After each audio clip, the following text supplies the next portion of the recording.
বন্ধ হয়ে যাচ্ছে আরও একটি ধারাবাহিক। গত শনিবার শেষ শুটিং ছিল জি বাংলা ধারাবাহিক আমাদের দাদামণির। ধারাবাহিকের পরিচালক গোপাল চক্রবর্তী জানিয়েছেন কথা।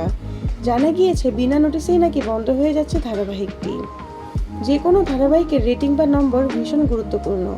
মাত্র 247টি পর্ব দেখানোর পর আমাদের দাদামণি কি এই কারণেই শেষ হয়ে যাচ্ছে? প্রশ্ন করা হয়েছিল ধারাবাহিকের পরিচালক গোপালকে। তার কথায় প্রতি সপ্তাহে ধারাবাহিকের নম্বর বা রেটিং অবশ্যই একটি গুরুত্বপূর্ণ বিষয়। তার উপরেই একটি মেগার চলা বা বন্ধ হওয়ার অনেকটাই নির্ভর করে। আমাদের ক্ষেত্রেও সেটি একটি কারণ। চলতি বছরের ফেব্রুয়ারিতে প্রথম সম্প্রচারের সময় বদলে যায় আমাদের দাদামণির। রাত 10:15টায় দেখানো শুরু হয় সেটি। ফের বদল আসে মার্চে। ধারাবাহিকের সম্প্রচারের সময় আরও পিছিয়ে হয় রাত 11টা।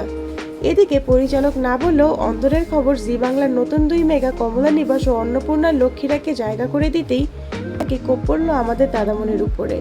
3 বোন আর দাদার যাপিত জীবন নিয়েই শুরু হয়েছিল আমাদের দাদামণি ধারাবাহিকটি।